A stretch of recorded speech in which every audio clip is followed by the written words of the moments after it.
What's up, everybody? This is your girl Erica from the Classy Climb blog. Drop your city and state in the chat for me, please. Today, the microphone should work. Put a 1 in the comments if it is. Help me out. Let me know. You see the title, 90,000 packages stolen daily in New York. Now, this isn't just a one-off year since 2019, since 2020, since 2021, 2022, 2023, and 2024. 90,000 packages daily are stolen in New York City. And guess what? New York City wasn't even number one. Number one was Philadelphia. Okay, number one was Philadelphia. Number two was New York City. That's how insane that is. And then on top of the list, you had like Oakland and DFW and DMV, sorry, not DFW. And why am I bringing that up? Why is that important? Also, 20% of all Americans are on welfare right now. We have 70 million Americans on welfare, but this is the best economy ever, though. It's the best. Also, you know it, Florida always gets the most wonderful news. Florida, TD Ameritrade, they had to say, hey, you guys, you're doing too much. You've got gangsters and drug cartels and big money running out your accounts. You're going to have to pay a $3 billion fine because it's just so egregious. So many court cases have been tracked back to your bank. So many things have happened. We must enforce this. Okay. Now, nobody's going to jail at the banks. No manager, no branch managers, no tellers. No, none of these people are going to jail. This is just don't do that again, $3 billion fine. So how much money do you think was really running through TD Ameritrade for them to fine at such a high level? Now, if you aren't familiar with banking, or when I talk about funding, I have a funding bundle class. We've had it for years. We add to it, but it's still over there. I told you, there's over 25 to 51, depending on what reporting agency is open and popular and has contracts, reporting on little OU, telling those big bad banks, that girl over there didn't pay her rent. That girl over there didn't do A, B, and C. Her car payments are late. And yet I'll meet people daily who say, Erica, credit doesn't matter. I don't care about credit. I'll just work. Now, I do tell y'all there are levels to this. Yes, if you have a good high-paying job and you're buying assets, like you're buying cheap trailers, cheap houses, cheap trucks, and you're flipping them and you're doing whatever you want with those things, baby, keep at it. I know a young man who bought a Mazda CX-5 2 years ago when the prices were ridiculous, was able to just go sell his Mazda back to the dealership for $28,000. Okay, walking off with big money. And there's reasons for that, a million reasons, right? The markets and all that other stuff. But his response is he was going to invest that money in the stock market, just a percentage of it, keep the rest in the bank, and buy a car when? December 31st. And he said not on the 31st, but on the 30th. You go in the day before, so they got to close that year out strong, right? Their salespeople are doing everything they can to haggle and close that deal out strong. Okay? So you're telling me, with that lovely news, that you're like, Erica, the economy is great. Everything is wonderful. I will get into the 90,000 packages stolen daily. What shocks many people when they come to Texas, a lot of people, they interview, and I'm going to say this, and I mean this in all respect. No, let's be honest. I mean in all disrespect. They interview a lot of losers on Business Insider and some of the newspapers. It'll be a guy or girl. Oh, I moved to Texas for a year. I moved to Texas for 16 months, 6 months. It was so hot. And the people there are real conservative. And my quality of life, I'm going back to California. Now, then you'll read the article and the person owns a ranch in California. Then you read the article, the person actually lived with their parents in California. Then you read the article and the person was homeless in California, got on a bus, was homeless here in Texas. They're really interviewing top tier losers coming out of California. They're never going, let me interview the 500 companies that have fled California, Oakland, and San Francisco in particular, and come to Texas. They're not interviewing the thousands of even smaller companies who left California and New York and came to Texas. I mean, literally a guy on TV the other day was laughing. He was saying, no matter how bad Florida's hurricanes are, there's a New Yorker grandma who's ready to move to Tampa next week. And they were all laughing on the broadcast like, yeah, that's kind of true.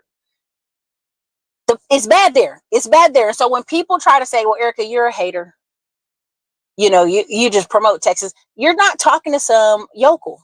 You're not talking to a yokel. You're talking to a well-traveled, well-versed person. I used to talk about First Class Chronicles on this channel all the time. I'd sit in first class and someone would be like, oh, you got upgraded? No, I bought this ticket.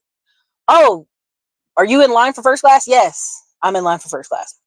Or people would say, I remember this guy said, yeah, I own a painting company. He said, oh, I owned one of those in college. I just never made any money. I said, oh, well, we made $300,000 this year. So, I don't paint anything. White dude irritated the rest of the flight. He said, man, maybe I should have kept on going, huh? I said, no, it looks like you're in tech now, so you're doing pretty good. So I just want people to understand, when you are interacting with folks, the reason I'm on this channel, and I may come off very arrogant to you guys, a lot of people are around people who go nowhere, travel nowhere, experience nothing, do nothing. They just are.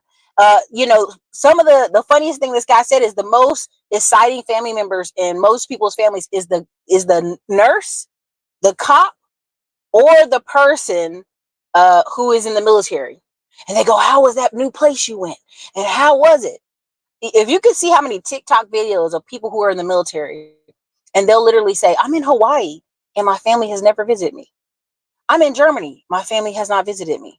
I'm in London, or I'm in Spain. I'm in Italy. I'm in all these places. Their family cannot sacrifice a day off work or an airplane ticket to fly and see them. But what do people love going to do? Go to Florida. I love TikTok videos where people are like, I'm in Florida and my family only comes to see me because I live down the street from Disneyland. Man, that thing cracks me up so bad. There's like hundreds of those videos because that's something reasonable. That's something they can put their head around. But having to get on a plane and go to Hawaii, go to Alaska, go to some of these places they never heard. Come on, knock it off. People aren't doing that. So when I'm in small spaces with people, I don't say I feel. I say I know, because I travel, because I invest, because I'm in groups. I'm literally getting 20 texts a day from companies trying to find capital. You want some capital? I can get you some capital for that company, girl. And you're like, dude, where are you fishing my internet information off the internet? Where are you getting my public records? Okay? Because people in business, it didn't change. It just slowed down. These companies are still going to be blowing your phone up for the next 2 years. You got any assets? You got a car? Let me tell you something. I don't know if y'all experience this. How many of y'all got multiple cars? I got postcards almost every month in the mail like, hey, man, you want to sell that older Ford y'all got? We'll buy that Ford off you. When car prices were crazy, they were like, we'll buy that Ford off you. Just bring it on down. Bring it on down. Come on down. Bring that Ford over here. We'll pick that Ford up. We'll get it from you. I had a car that was saying, hey, you have a Jeep Cherokee? We'll come get it. You sure you don't want to sell that Jeep Cherokee? We'll take it today. We'll take that Jeep Cherokee today. We'll give you fair market price. Okay. So then I get cards every month. You know that house? Is this the picture of your house? Would you like to sell this house? We can buy it from you. I get on the phone. I go, no, I want this much. Well, we got to check it out and see it. Maybe I'm dealing with wholesalers. I already know what you're going to do. You're going to go to the property. You're going to look around, try to see how you can kick 30 grand off it so that it can be reasonable. And then you don't even own the deal. You're shopping the deal with somebody else. Why would I do all that when I can just list it with a realtor? Why am I going to bother myself? Because we moved to an asset-based economy long ago. He who has assets wins. She who has assets wins. Now, I saw this article before I go into the New York packages stealing. Warren Buffett's son, one of his sons cashed out their $90,000 inheritance at 19. And he's somehow a multi-millionaire now because Warren Buffett didn't help him at all. He just did it himself, all himself. And he's in one of these New York towns, and he's basically the land baron of the town. He's farming. He has a big farm. He owns half the companies and the businesses there. And he's like king, little mini Warren Buffett over this town. Okay. And this is something that's been going on with a lot of multimillionaires in America. They found a little town. They start fixing the library, slap their name on it. They fix the school, slap their name on it. They fix a lot of stuff in this town and slap their name on it. There's even a town I was in a conference call, and somebody was saying they lived in this town, and I was like, I had never heard of it before. It was in Connecticut. And then I looked up the town, and it's an hour and 30 from New York City, via the trains, the transportation y'all have there. And it's, long story short, it's just full of rich people. The average income there is 400,000. And I said, well, damn, what do they do there? And they kind of laughed because they knew I didn't know I'm not from New York. I'm not from that area. It's a town of people who have businesses somewhere else, have real estate somewhere else, go in and out of New York sometimes for their business, but they live in this 30,000 person town in Connecticut and ride their boats and yachts and have a great time because they're the money in Connecticut. So a lot of them work from home, all that other good stuff. But it was a really nice, beautiful town, old architecture in the town. And I said, that's what you're having. You're having people figure out, they either move to Texas, they move to Florida, they move around there like, dang it, I got to keep making my money near New York. I got to keep making my money near this metropolitan. How can I be an hour outside of town or an hour and 30 minutes outside of town and have a small town living with my big money? That's what's happening. I don't know if you guys ever remember me talking about Jesse Stone movies, which I love. And if he came out and did more to do from Blue Bloods, old women would be like, yes, more Jesse Stone, right? And if you know the Jesse Stone books, maybe you do. It's a detective, so big cases. Nope, Anthony Russell. Nope, it will blow your mind. I wrote it down because I was just like, I've never heard of this place. Beautiful boats, beautiful water, beautiful town. It's like 30,000 people. But if you hear New Yorkers, there's just nowhere cheap ever to live, even though there's towns all over. Where'd my note? Oh, Jesse Stone was in Massachusetts, in some small Massachusetts town, but he would go up to Boston and, solve crime here and there. You know what I mean? It was super interesting. Love the show. Now, why am I bringing up 90,000 packages are stolen a day? And nope, that's not it, goddess. Nope. Starts with a W. Starts with a W in Connecticut. Okay. And so there's literally 90,000 packages stolen a day. And people said, man, Texas is so harsh. And I said, well, what's going on, right? And they're like, your laws are so cruel to people. And I remember one of the laws that I laugh about is called the porch piracy law. If you steal 10 packages, you're going to get that year. Okay. You steal 20 to 50, baby, you're getting a mandatory minimum 5. You steal 100, 200 packages, you're getting 10 years in jail. Now, many people go, that's crazy, Erica. Texas is going too hard. They act like this is 1992, act like it's 1929. We still have laws on the books. If you steal somebody's horse, you get shot. It used to be you get hanged, but still get shot. You're getting closer, but that ain't it. You're getting close to the W's, but that ain't the one. And so what happens is in New York, 90,000 packages are stolen a day in New York City. If New York wanted to say, you know what, we done with this, and they wanted to pull a Texas law, hey, you steal this many packages a day, you're going to get 5 years in jail. Done.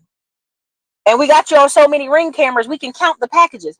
But see, people are having a, what do you call that? Black market? Black market businesses where they're underground, they're stealing packages, they're opening the packages up, they're taking the stuff, maybe returning it, getting gift cards, taking those gift cards, and then exchanging them for money. Now, I just told you that not because I'm a criminal, but I used to work as management at Lowe's, and we would see people come magically bring some tool, some part, and we'd have to exchange it, but we knew that maybe they stole it, so we give them a gift card. Well, then they would take the gift card and they would exchange it on the market, on the internet, for cash. So we would have people, and people would think, oh, this is all black people, white people. No. There was literally a Vietnamese gang of 20 Vietnamese people who were going up and down from Houston, Texas, all the way to Dallas and through to Oklahoma, stealing, returning, taking the gift cards. And I think they did, $7 to $8 million in financial crime. They got a slap on the wrist, maybe a year when they caught them. They said they had 200 credit cards in one bag. And then they had 200 gift cards in another bag. So there's a whole black market involved in stealing. So when New York says we had 90,000 packages stolen every day in New York City, and New York finally this year, this 5 years in a row of this, New York goes, we're going to start putting these, what do you call them? Mailboxes, lockers in New York City. We're going to start putting these lockers out here, and we're going to stop this this package crime. You know, people, because what does Amazon want to do, right? What does Amazon want to do? Amazon wants to be 50% of the medicine that gets shipped out every day. They want to ship pharmacy medicine, and there is a place for it. Walgreens was doing it at a high level.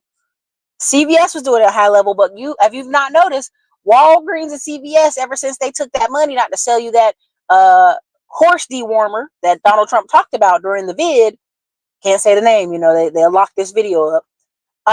Ever since that happened, CVS stock is through the tank. CVS stock is going in the poop, bloop, bloop. You know, Walgreens with it.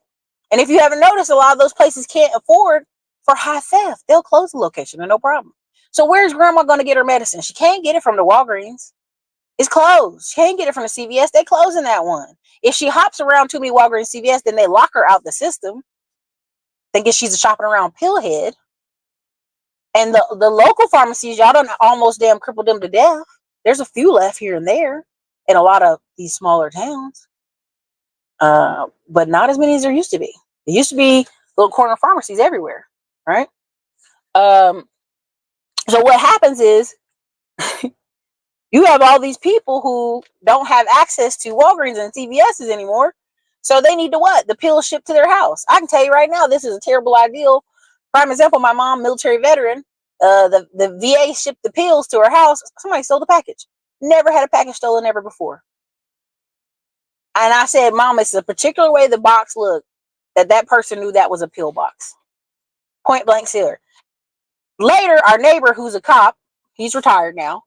He says, hey, man, my son's on drugs. And if you have any mail missing, please knock on my door and call me. Don't call the police.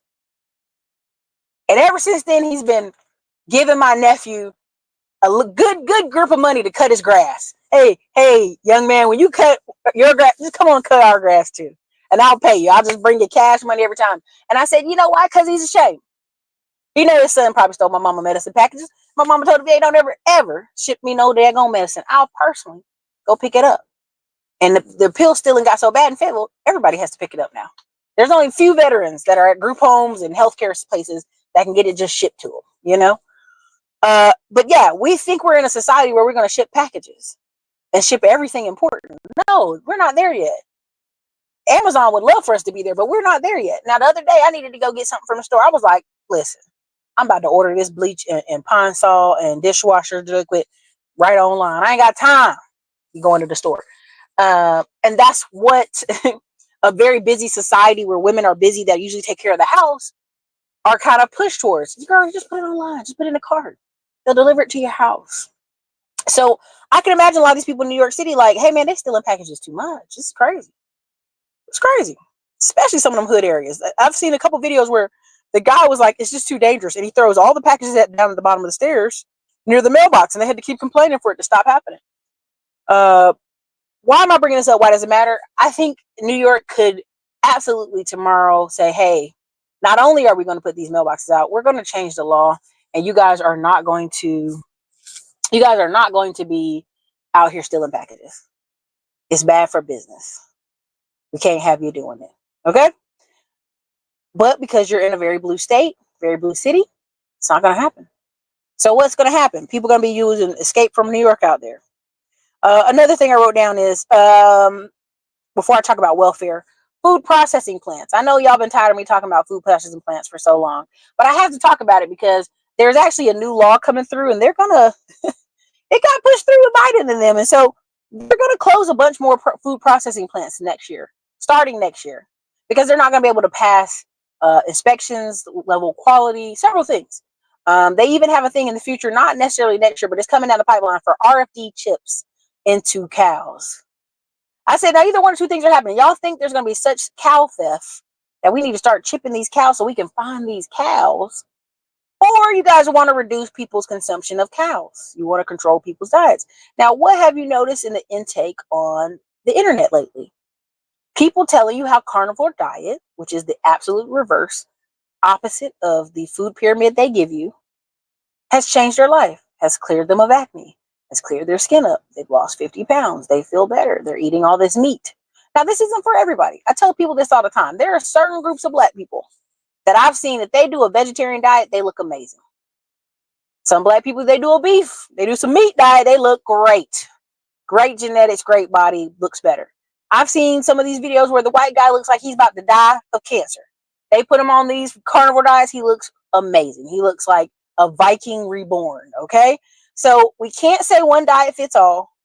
We love telling people just less carbs in and you run down the street 12 times a day and you'll be fine. Listen, everybody's bodies are different. That's the beauty of America. We have a very complex mixing pot of short people, tall people, Mexicans, Latinos, Puerto Ricans, tall Native Americans, short Native Americans, all of the mix, okay? And so, but one thing's for certain, when the Olympics happened and people completely forgot about the farmer protests, the farmers did not deliver meat to the Olympics because they had been protesting all summer. They said, we don't have enough time to process.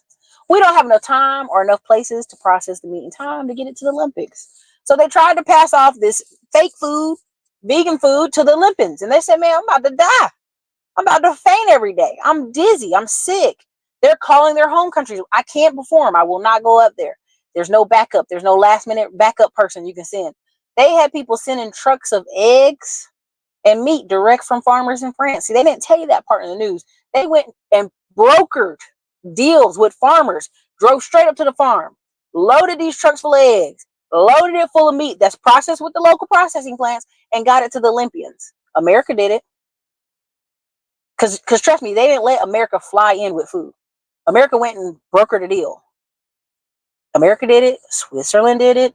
4 or 5 of those countries did it. I think Sweden they needed more fish. Their people do a lot of fish or something like that. So some of these countries had to, hey, we need this. Our top tier Olympians can't run off vegetables, as they would say in the South, vegetables. And I want you to pay attention to this because if they're closing in Western food processing plants, that's going to back up and spike the prices. And our government right now is importing a ton of beef from Australia, other countries, South America, and they don't follow the same rules we follow. So all that to say, without scaring people, buy your half a cow now. Go ahead and spend your $600, your $300 for a quarter. Well, less than a quarter. Spend your $1,000 if you got it. Fill your deep freeze up. Fill it up with some cow. I'm gonna leave that alone because everybody who's in homesteading and farming towns, they're gonna be straight.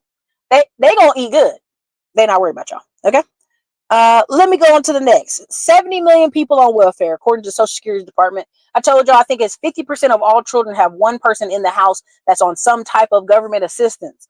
The numbers might be worse next year because of so many illegals that have come into the country that y'all think it's just 2 people walked across the border. No, it's close to 13 million in 1 year. But they keep telling you the same number. I don't know if the government's decided this is something that calms Americans. Just 11 million illegals in the country. 11. I don't know if y'all noticed, but they keep saying that number for 20 years. Since Ronald Reagan was in office, they've been telling you it's 11 million illegals here. Now, you've walked around Texas. You've gone around Florida. You've gone around New York. You think we still have 11 million people here illegally? When I just told you and the government showed you over 13 million people came across the border in the 3-year window since Kamala and Biden have been in office, and you think it's still 11 million people? God bless you, honey. God bless you. Why am I telling you this? I am personally, actively, as we speak, trying to learn Spanish. I've been in too many scenarios right here in Austin, Texas, where the person does not speak English whatsoever. They in the grocery store, they're working at places. You're like, wait, they using Google Translate on their phone, talking to you in the store. I mean, it's insane. So, and we're in Austin, and the joke is anything below Austin is Mexico. It's a joke, but it's the truth, right? People be talking about, Erica, why you don't like San Antonio? Baby, we let San Antonio go after the Alamo. No, I mean, and San Antonio, to me, is a junky, third world looking spot. It looks like Junkyard Billy's everywhere you turn in San Antonio. There's a few new nice neighborhoods. There's a few new nice stuff. The veterans like being there. But the rest to me is like Junkyard Billy's. It's Junkyard Billy's. I see why black people, if they don't really have a lot going, they just go straight to Houston. Like, I might as well go be around black people. Because San Antonio is Junkyard Billy's. It's second world country over there. What are you talking about? And y'all be like, Erica, why you be hating on San Antonio? I'm like, baby, go for yourself. Charles Barkley done told you about the big ladies in San Antonio. Charles Barkley done told you why no famous person that has to play basketball wants to go to San Antonio. He done told you why. Okay? So stop acting like y'all don't know. But why is 70 million people on welfare important? What does that mean for our country? What does that mean in terms of food and mental health and stability? If a person, and I'm gonna tell y'all this, there is a family we know and we've been in close contact for years, and their daughter's not that bright. I'm just gonna go there. She's not. And she had 4 kids, and she was married to a military dude. And the kids came into town and all their teeth were bad. I'm talking about, damn, we about to silver cap these babies' teeth. And we literally had to sit with her and go, hey, why are they showing teeth bad? Well, sugar and this and like all the reasons in the book, crazy reasons. One, it's mostly what she was feeding them, soda all the time, junk all the time. And 2, she had never even taken advantage of the military benefits. The military literally gave this girl unlimited free TRICARE, dental, vision. One of the kids needed glasses, clearly bumping into stuff, falling down all the time. In 1 week, they booked her all these appointments, got all the kids' teeth done, got their eyes done. And I would tell you, the government probably forked over a good $7,000 in services. And all the people were like, where are you stationed? Why haven't they children been seen? To which she was afraid. She's thinking they were going to write her up and call child services or something, which I'm almost thinking they should. But people will literally have services at their disposal. And if they have not been taught the process or walk through, their natural mind is to just conserve. I'm just going to sit here and I'm just going to conserve and I'm going to hold back and I'm not going to spend any money. And we're just going to stay in the house and eat spaghetti and watch TV, and that'll save us money. That's a scarcity mindset. And it's very dangerous.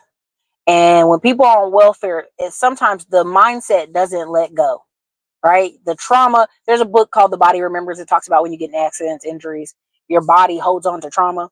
Same thing when it comes to when children are raised in low-income homes. There is trauma there.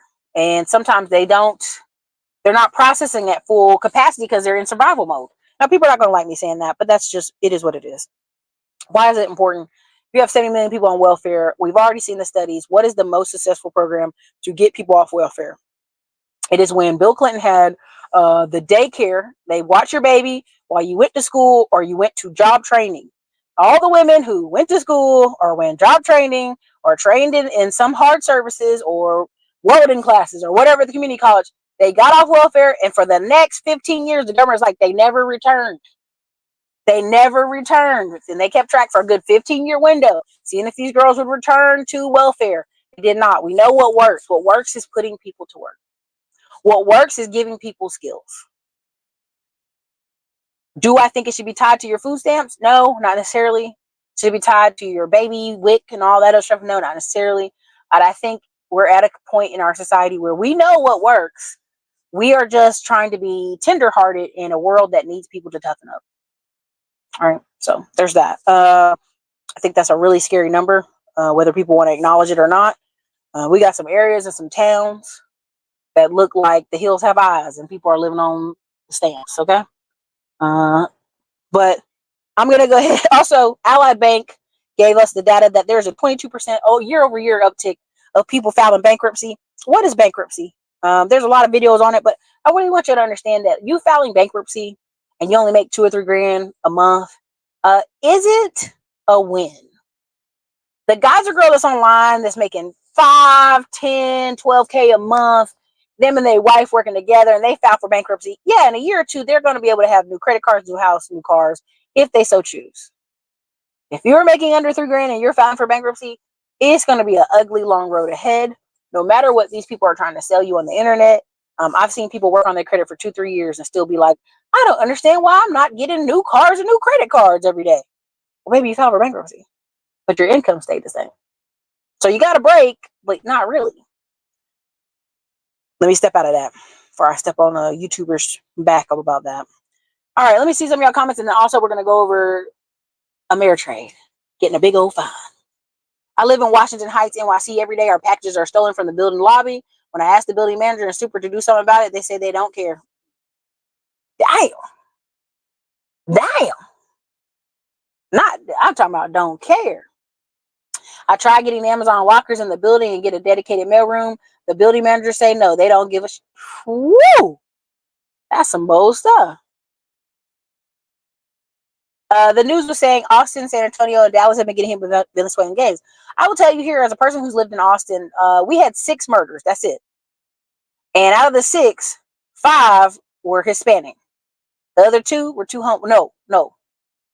4 were Hispanic, covered in tats. The other 3 were homeless people fighting. I don't know. We have a gang task unit that's here in Austin. But I would dare say that the gang people drive through Austin. There's nothing here for them that is fun. Now, I did bring it up. Oh, no, I didn't. I didn't do a video on it yet. There is a woman here. She's suing the government.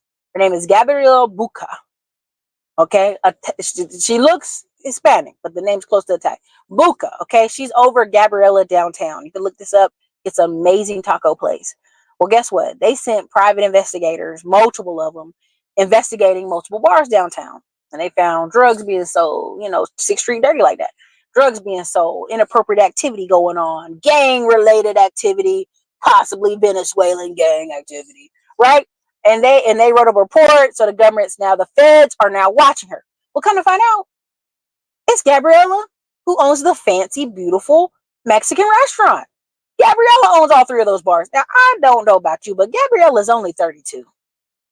Gabriela is very young to own 4 multi-million-dollar bars in 6th Street, Austin. Now, she may have got lucky and picked up somebody's, she may be doing owner financing of somebody's businesses down there. But to me, I feel bad for her. She's suing now because she's saying they ruined her reputation.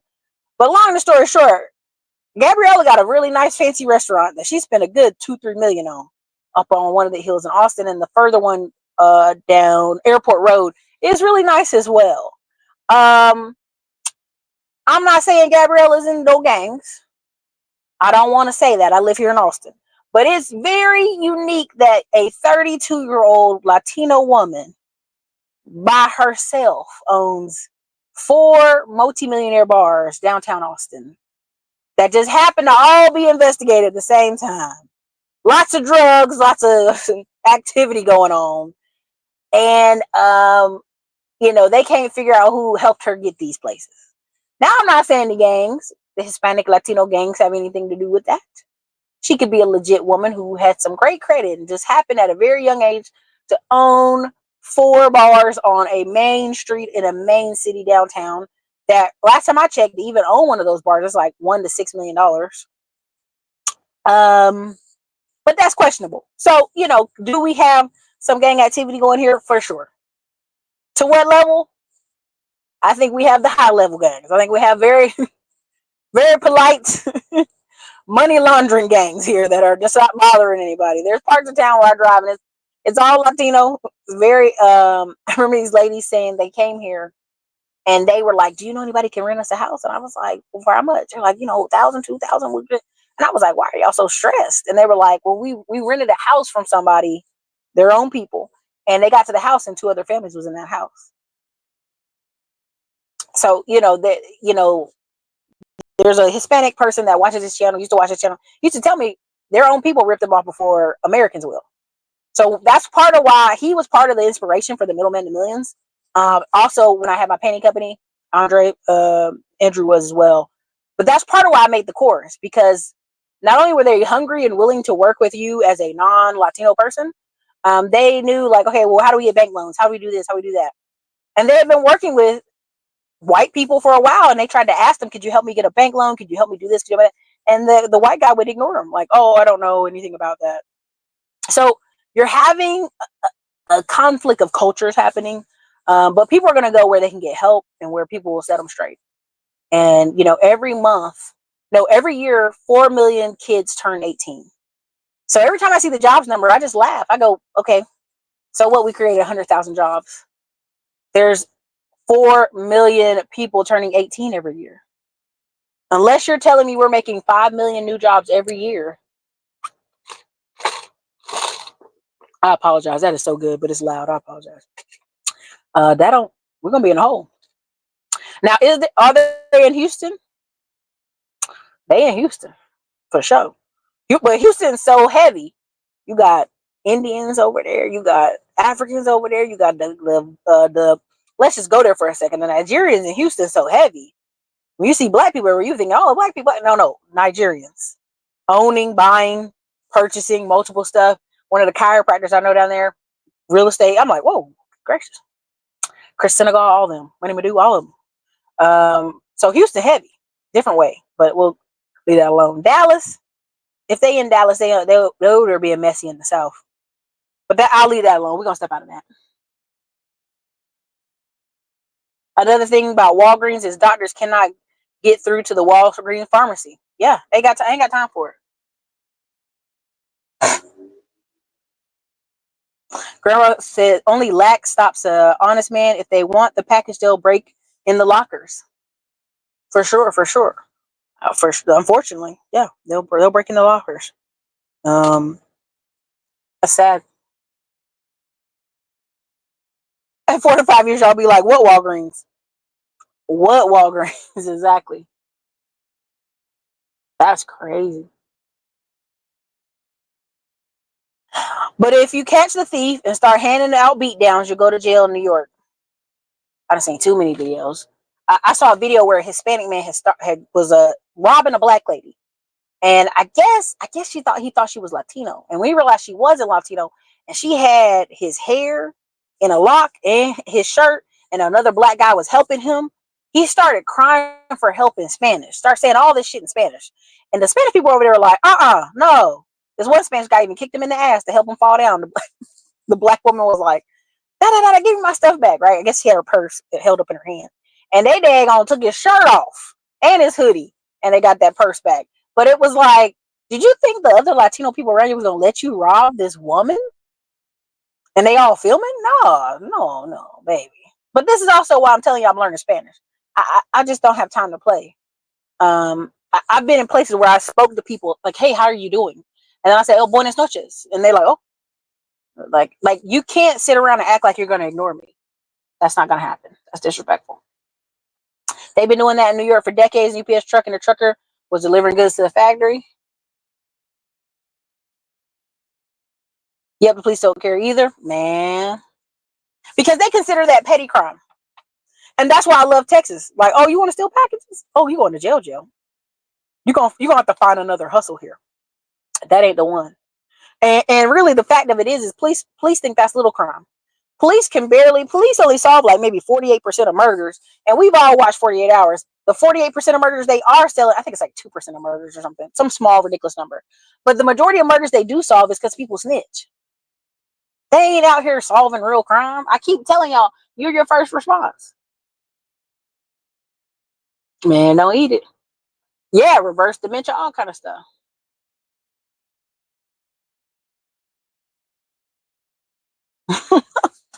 I just ordered my turkey for Thanksgiving, 8 pounds, $100. Man, I'm in where I'm from in North Carolina. There's too many turkeys everywhere. You will find a farmer. Kitty G stabbed multiple times at Jamaica Estates twice. No one helped her. Good gracious.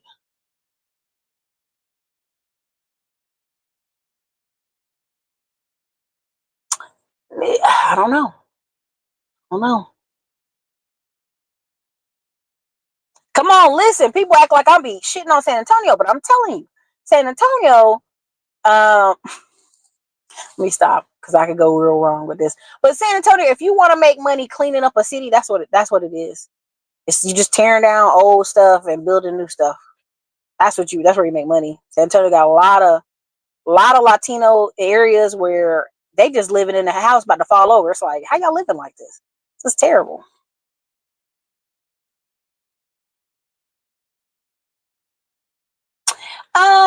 They're not necessarily. Oh, so let me be like this. It's not Mexicans coming here no more. I don't think y'all understand the gravity of basically having multiple Hispanic Mexican cousins and family members sending $100 to $500 a week home for years. It's billions of dollars.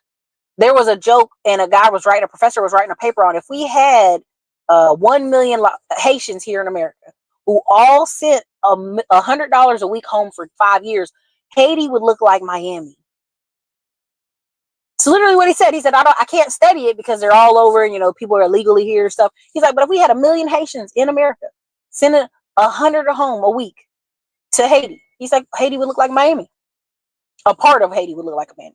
I don't know if you've ever been to the other side of Haiti. Some Haiti has like white beaches. That part I've been to. But yeah, so you imagine there's, let's just say 10 million, just for sake of argument. Mexican people sending $100 to $500 home every week. Mexico has greatly prospered off that money going back home, and people self-deporting themselves. So the people you see coming now aren't even Mexican. It's El Salvadorian, it's Venezuelan, it's what is the other country I'm thinking of that I've heard a lot of people through Panama? Because the Panamanian people, when we were in Panama, did not like Venezuelans. Out of all the Hispanic, nobody likes Venezuelans for whatever reason. I'm gonna leave that alone. But people out of Colombia, all these places, they leaving. That's why when y'all be trying to fight and tell me how you gonna go live in South America, I'll be like, and they leaving. Okay, cool. Enjoy that. I mean, I want you to get a break. There's very much promoted to Americans escapism. Very much so. But the majority of the Mexican people coming here are not Mexican. That's why they're having such conflict with the actual Mexican people that live here. Also, part of that, they dumped a bunch of Puerto Ricans in Atlanta. They dumped a ton of Puerto Ricans in DC, and they dumped a bunch of Puerto Ricans in Baltimore. And the government didn't really solve anything after the hurricane. They were just like, go get your driver's license. You better go ahead and go. Not realize, I don't think y'all realize a lot of Puerto Rican people don't speak English. It's not enforced, right? So you got another group of people in Atlanta speaking Spanish who really don't speak English.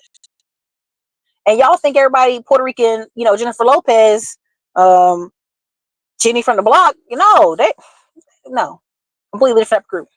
Okay, completely different type of group. So that's on that. I'm gonna leave that alone.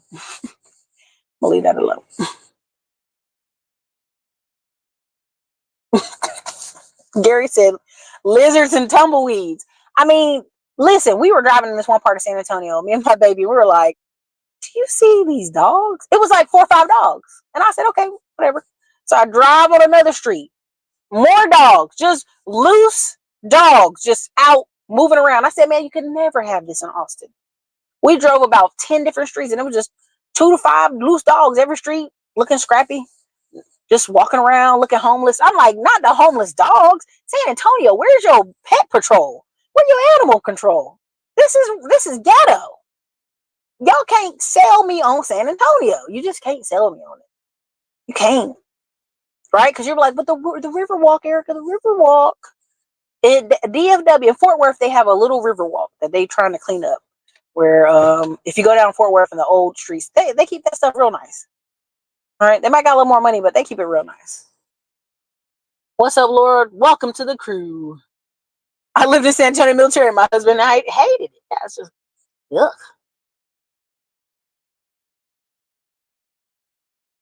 Yes, that's the book. I think that's the book. Your Body Keeps Score. That might be the best. That might be the right title.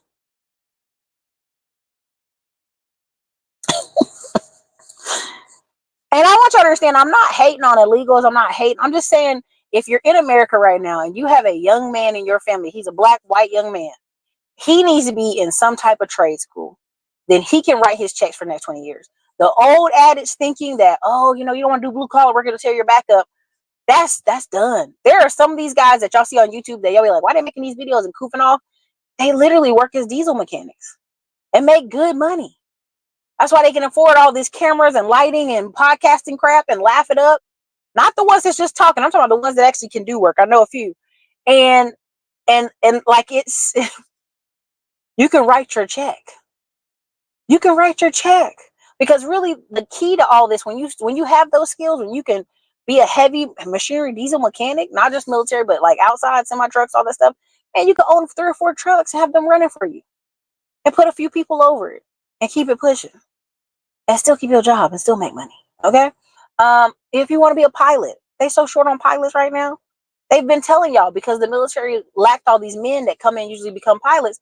When they were tired of being in the military, the Southwest Airlines would just go over there. Hey, you know, in the military, you want to be a pilot? Come on over. They have a lack of that right now. So if you have a young man in your family, and the reason I keep saying young men, I know some people say, but what about girls? Listen to me. The risk Risk it for a biscuit. I don't know if y'all used to listen to Limp Biscuit, but they used to say risk it for a biscuit.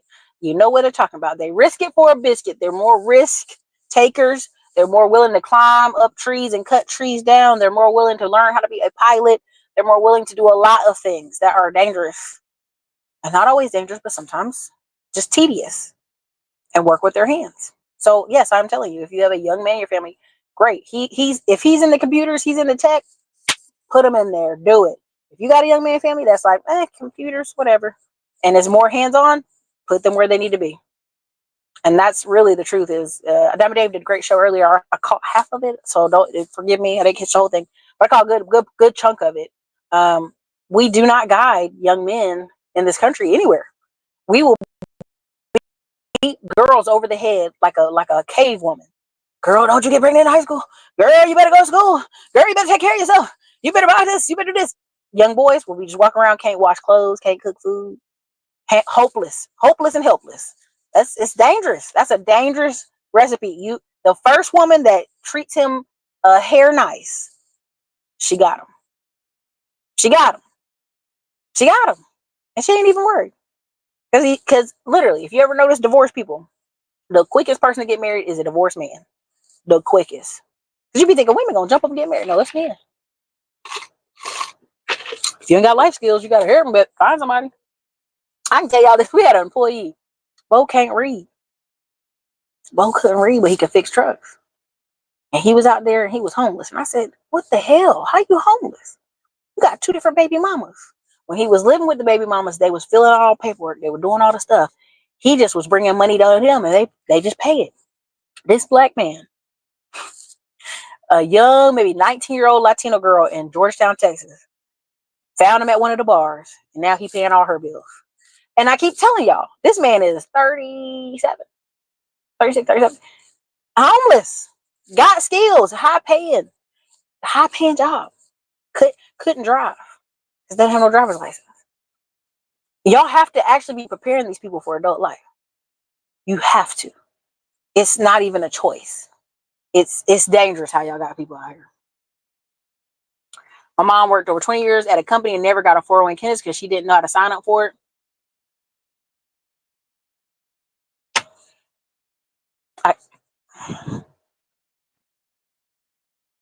Nobody in HR took your mama to the side and said, hey.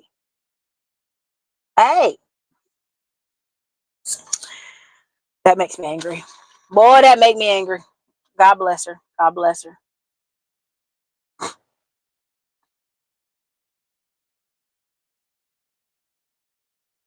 Exactly. That's the crazy part. Listen, half a cow. Get a quarter cow or half a cow. I'm just telling y'all. They're in Dallas, in the suburbs of Dallas, is really bad. What are they doing in Dallas?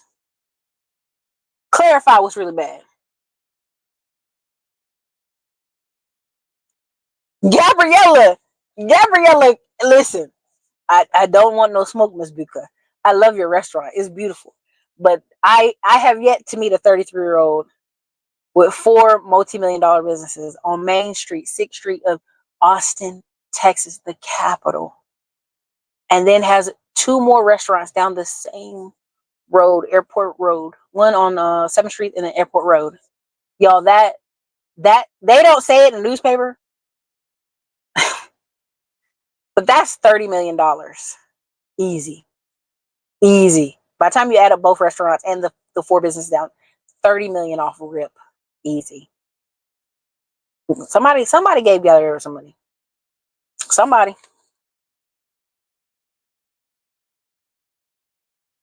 Come on, things that make you go, what?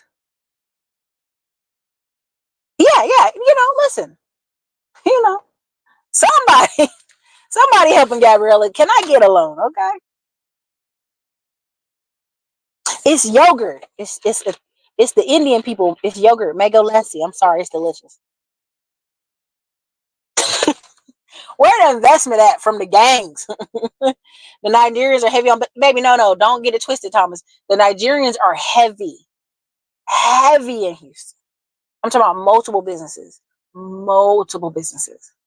If you just do the math on Chris Senegal alone, only 5 families owned 80% of the third ward.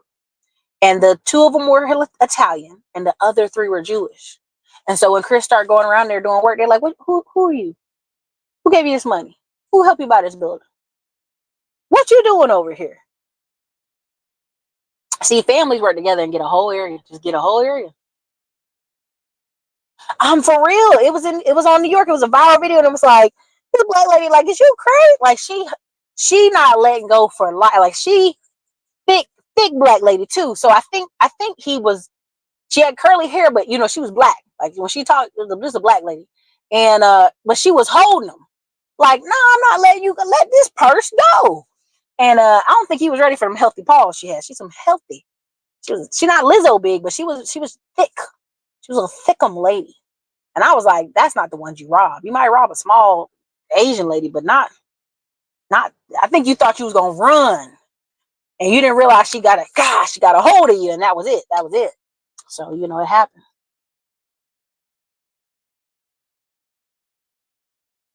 What business can I create to help a city clean up? Junk removal. Junk removal. Easy. If you're the middleman of millions, we'll talk about junk removal this week. Get over there. Get in the school group. Junk removal. Hondurians. Yes. Ecuadorians. What's the other country? Some other country. You know what I'm talking about. But I'm just telling you, they be essing on the Venezuelans. Like, we were in Panama. They did not like Venezuelans. They were like, the other people okay? Venezuelans? No. No. They were like, they thieves. And I was like, oh my God. They were mad about them people. Guatemalans, Haitians, Venezuelans, Colombianos, Guatemalan, Venezuelans. Oh, the Chinese here. Listen, the Chinese are in Houston. The city council, when our governor's like, ICE is going to go round up a bunch of people. When they got to Houston City Council said, no, you're not. You're not going to harass these good Chinese businessmen. You're not going to harass these Korean businessmen. I don't think y'all understand when I talk about having a business so much on this channel. I think y'all think black people always talking about having a business. And I'm just like, just for on paper purposes. I'm just telling you, I know a lady, she was going through a lawsuit and she said, oh, my business took a hit. Now this lady works in tech here in Austin. They could make her pay some of that money in that car accident she was in. But what she did is the car was in the business name. And she said, oh, my business took a hit. I ain't been able to drive and do stuff. And this chick made good money in tech. But because that business was just enough buffer, she ain't paying on that for a while. I'm just trying to tell y'all, like, y'all think America's a corporation and you're in America without any type of paper that says you're also a corporation. They're going to do you however they want to do you. This is what I don't understand when I hear a lot of our people complain about stuff. I just go, hey, blah, blah, blah. I'll give a very logical, simple answer. Well, it ain't that simple, Erica. It ain't that simple. You'd be like, all right, cool. Like, keep it moving then. I'm of the belief at this point in time, so long in my career, when I used to work with really snooty white ladies and snooty white dudes, I would never say, I feel this way, because it didn't get me nowhere. I say, well, the numbers say this. And they check themselves. Like, they check themselves. I didn't have to check them. I just told them the numbers. Like, the numbers said this. I just printed out my report. It said this. Oh, okay. Y'all going to work? Hi, everybody. No, I'm not here to be your friend. I'm not here to do any of that. I'm not here to do any of that. There's a TV show called Outer Banks. And, you know, and I'm going to make it short. Basically, in town, there's 2 people. The wealthy people and the people that work for the wealthy people.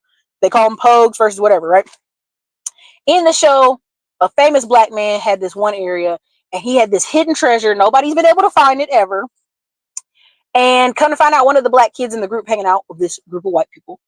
And he's kind of from one of those poor families that serves the white people, that father's a fisher. They have a restaurant, a little corner store.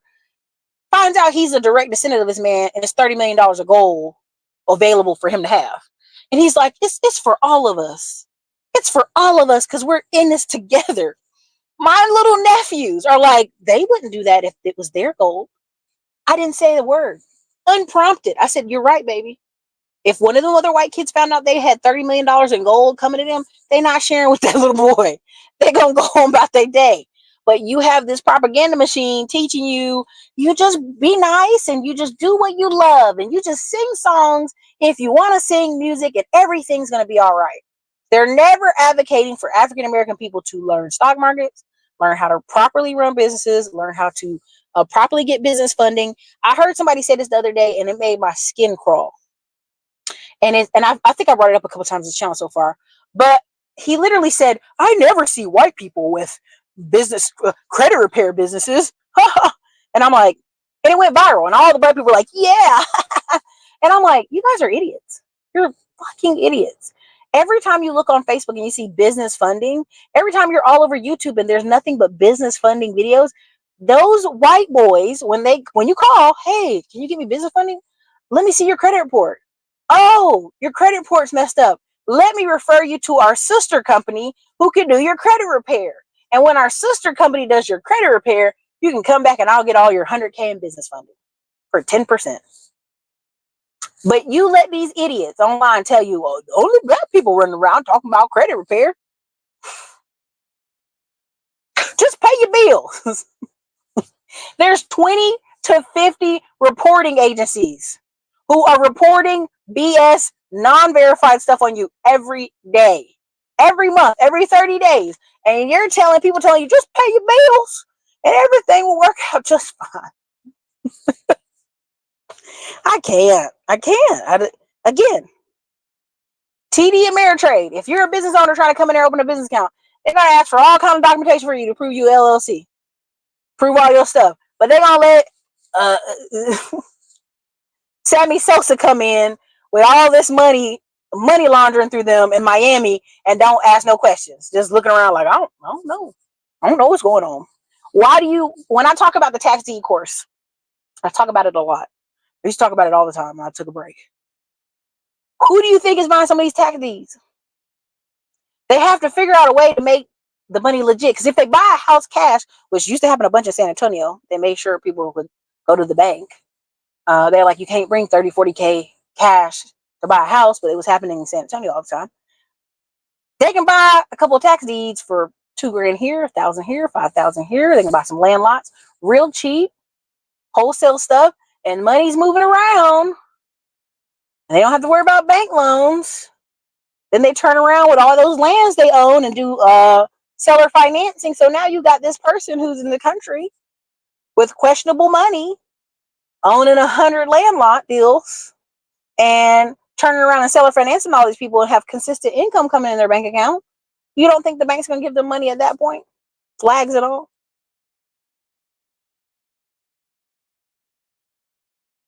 Well, I'm going to keep it moving. Okay, listen. PR is part of the U.S., but I'm telling you, go to Puerto Rico. I literally was in a van with a guy, dark skin, curly hair, could not speak English. We were trying to use Google Translate. We're trying to do everything we can. I ended up going into a very rich area and to see somebody, and I was just stressed out of my mind because I was like, we're Google translating, we're still lost. And he goes up to this guy, and the guy starts speaking Spanish, and guess who the guy is? Ty Lopez. I slide open the van door. I'm like, are you Ty Lopez? He looked like, oh shit, like they got me. I'm about to be kidnapped. I'm like, sorry, dude, love your channel, closing the door. Thanks for helping. Where are you trying to go? I'm like, this place. And then he continued to speak Spanish to my driver, and I got to where I need to be. Y'all don't understand.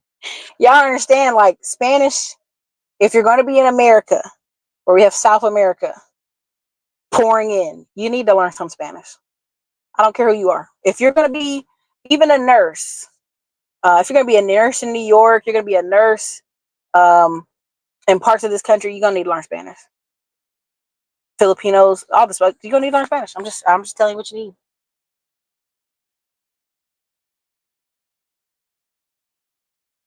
Bad Bunny's Puerto Rican, don't speak English. People keep not believing me, I'm telling you. Ooh, I don't know about Massachusetts. I could believe that. There is a shortage of tradesmen. It's ridiculous. They're paying people just to show up, half a brains to make a really good living. This is what's going to have to happen. You're going to have to see a lot of companies who always used to just have a spillover of people they could, oh yeah, great, he's already trained. You're going to have to train people. Plain and simple.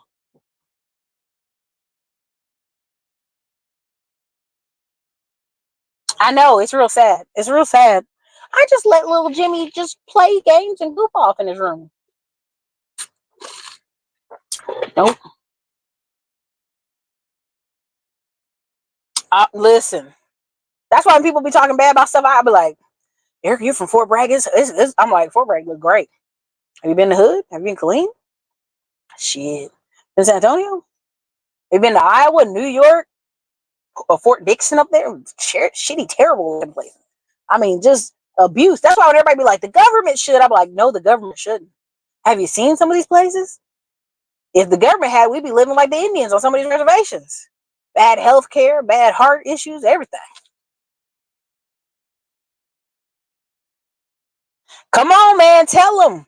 I'm here in Dallas. Just took an 8-week intro to electrical tech course for free. A lot of jobs in the trades. Society coddle men is big time. Backfire big time. Women being adultified since birth. Yeah, they literally talk about studies where young black girls, they'll have them lined up somewhere and they'll say, how old do you think these children are? And they'll think the black girls are 18 and 16. They'd be 12-year-old girls. Not even like formal, not big developed, but just like girls. I know people don't think this is true, but you can look it up. The average black man in America is 5'9", 5'8", 5'9". The average black woman in America is 5'6" to 5'7". So we're on average taller than our white counterparts for various reasons. There are a ton of short black people. Don't get it twisted. Stephanie Mills, all these singers from the 80s, Anita Baker, 5'2". Yeah. But the average black woman in America is actually 5'6" to 5'7". Average black man is 5'8", 5'9". So you think they're all these basketball players and stuff, they messing up the numbers, but we're a little bit taller, but not by much. A little bit different. Baby, I'm telling you, this man can pass. And I'm gonna say this, and I don't blame the military. Somebody took this man's military test for him. Somebody did. I don't know who, but when it came out in the wash, he told it. Because we were like, how'd you get in the Navy? Oh, da da da. But long story short, the government's been very interested in giving him disability now. Oh yeah, you only did 3 years in the Navy, but let's give you a little bit of check. Because it's gonna come out in the wash. Somebody help him. Union trucking companies? No. Boo. Boo. Don't do it. It's not about. So here's the thing. Here's my position on the Spanish. As a person who plans on getting bigger contracts, I don't want someone's son or their uncles to think they're gonna hustle me, or they're gonna run around and call customers around me, and I don't know what they're doing. I don't want that position, and that's for me as a business owner. If I was a person who's just stuck on trying to have a job in America, it ain't about if they rock with you. It's about the fact that you will not be able to get a job in some of these cities you don't speak Spanish. And that's why I'm not like, yeah, jobs. Like, a judge doesn't have to speak Spanish, but he will need a translator in the courtroom. A lawyer don't have to speak Spanish, but I'm telling you, the black lawyers I know in Dallas, the reason they are being multimillionaires right now is they have at least 5 to 10 paralegals who are all Latino girls. They literally go to community college, find paralegals that are Latina girls on purpose, and those girls get so much business for them because somebody fell off at the job site, somebody got in a car, and they speak Spanish, and there's some Latino lawyers, but not a lot, and they know a paralegal, and so then they work with the paralegal, and the paralegal gets them all this business. To think you're going to be in America, like right now, if you're in New Orleans, not New Orleans, I think not Shreveport, what's the name of that Louisiana town, and it's got all them Vietnamese people, and they all around you speaking Vietnamese. Been there heavy since the 70s, running the fish, controlling the fish markets, controlling the fish industry down there. I'd learn some Vietnamese if I want to be in the fish area and I want to be in that part of Louisiana. When I was in Miami, every time I've gone between Ubers and restaurant experiences, the great disrespect thinking you don't speak Spanish and you just speak of something, they're like, immediately body correction, attitude correction. It's an attitude correction. I just think I can say a lot of words for it, but I'm gonna leave that alone. I'm just gonna say, long term, depending on your career, depending on where you're at, you will need some Spanish.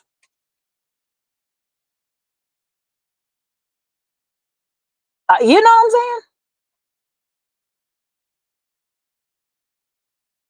Listen, see, people don't really talk about the Asian mob gangs going on, especially in Atlanta. You got all them Asian places with these massage parlors, and they keep getting found on racketeering and holding these girls hostage. I remember maybe 5 years ago they had pulled like 15 Asian business owners in Atlanta for credit card and break wiring and fraud and all that stuff, and they had them all in the little photo mug shoot, like 15, 20 of them.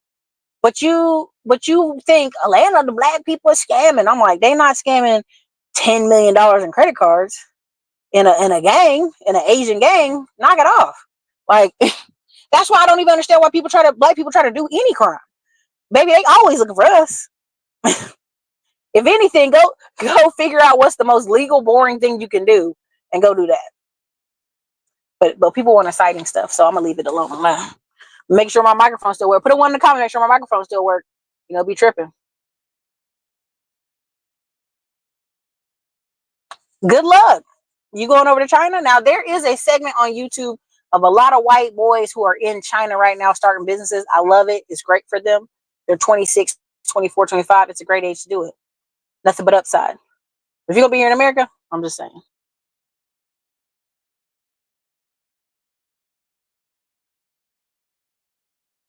Good luck. If you think so. There you go. There you go. There you go.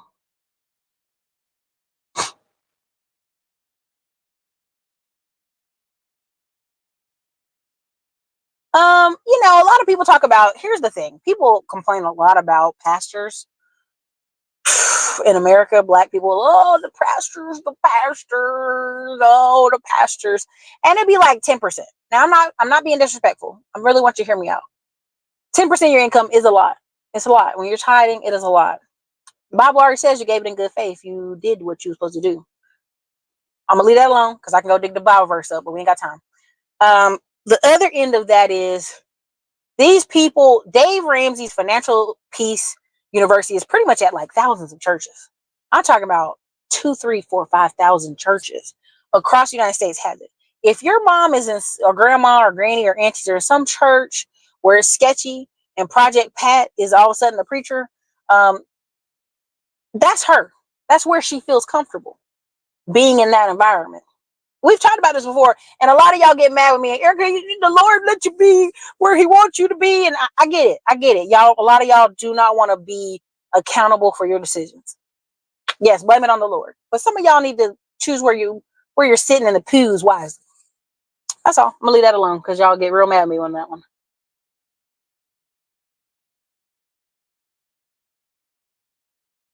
Come on. It won't though. It won't though. They have no desire to do that. Well, your mom was Air Force strong.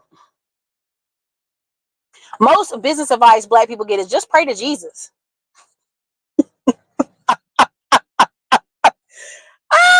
Listen, come on now. I'm sorry. Asian, Latinos, whites don't get that. They are advised to seek out business funding. Yeah, just even the word business funding. Right? And then when you talk to certain African American people, like, well, you can get vendor funding for this. I don't want that. I want unsecured lines of credit. Why would they give you that? Why would they give you that? Why would they give you that? Again, why would they give you that? Again, and I'll be very clear. I was in a group, 2019, 0% finance. Everybody knows this story. A bunch of those boys became multimillionaires off of just 100K and some credit cards. And they went into businesses like Amazon FBA. They went into businesses like Shopify product, just sending traffic to those websites. Some of them own very bland service businesses. But you talk to y'all don't want to do that. And I was like, that's cool.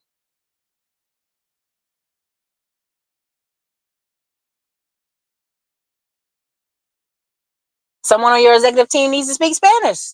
Somebody's got to do it.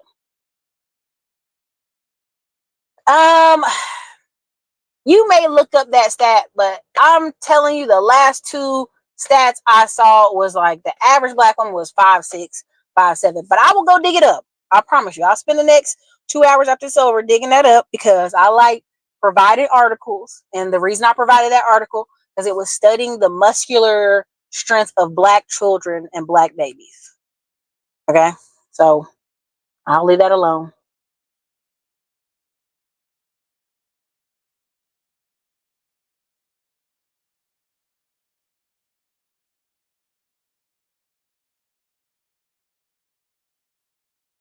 Come on, you know what I'm saying? Like, we can see it.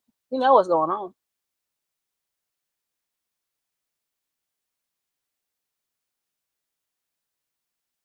Military is a great place to learn a trade while getting paid. Yeah, there's a lot of people who, oh, my uncles and these people did it. And okay, the Bible does say invest, not 1, 2, 3, but 7, if not 8. I'm not gonna mess up the verse, but it does. It says 7 or 8.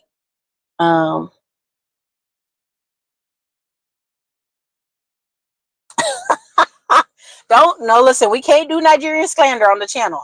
Every time I do these videos, you hate Haitians, you hate Nigerians. Listen, I don't hate nobody. Y'all be sending me Instagram paragraphs of telling me how I hate Haitians because I shared 2 articles about Haitians. Y'all not gonna do that to me, and I ain't got time. Black Americans are not made to be scammers. First of all, we're horrible at it. We end up getting caught. It's really not our nature. Nigerians, though, that's a different story. Yikes. With the internet, can't blame the pastor in the church. Got to be accountable for self. Wish I would have gone to trade school, learned on a job from an old drunk. God, no. Ecclesiastes 11, 1 through 8. In fact, it said have multiple streams of income. This is very true. So listen, I'm going to get on out of here. It's been real. Long story short, if you have a TD Ameritrade account, please keep me posted. I want to pay attention to what's going on.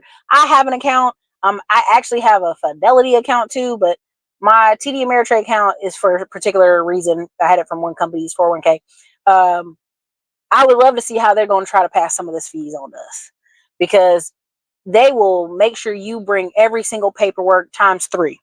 You know what I'm saying? And make sure they need to see your face. You need to sign off on paperwork. I had a very racist banker at PNC make me sign off on some other paperwork, and I was like, where is this all coming from? What's the change in behavior?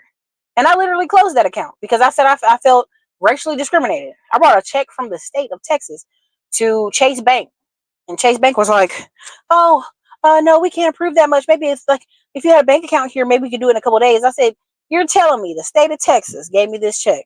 It's verified. The bank is down. Chase is the bank for the state of Texas. And you won't give me the money out of this? I feel like I'm being racially profiled. I'm going to call the 1-800 number. So then I go call, and the manager calls me not even 5 minutes later. Hey, I want you to understand we did not racially profile you. I am a Black woman. I said, I didn't see you when I was in there. I saw a white woman and an Asian woman at the teller and the chef leader. So I don't know where you were at. I don't know if they just put you on the phone. You didn't deal with me. So let's not do that. Let's not try to pretend like I'm a Black manager, so I couldn't be racially profiling you. But yeah, they have multiple banks.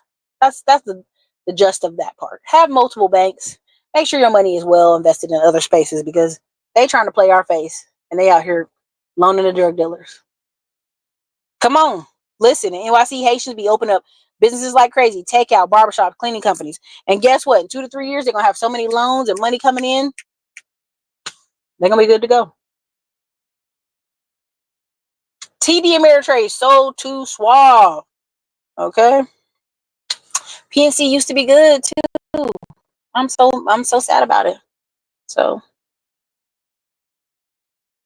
oh, Canada. All right, you guys, this is your girl, Erica Classic on Blog. Thank you so much for supporting the channel, being here. If you're in the Digital Liberty Warriors group or the Middleman to Millions, we have a lot of stuff going this week as far as about lead generation. It's a very busy time of year. I think I talk a little bit about my brands that I've created, and how I'm going through the Amazon FBA process and all that other stuff, and what kind of money it brings. So hopefully, if you're in there, hopefully we love seeing it. Have a wonderful evening. Thank you all.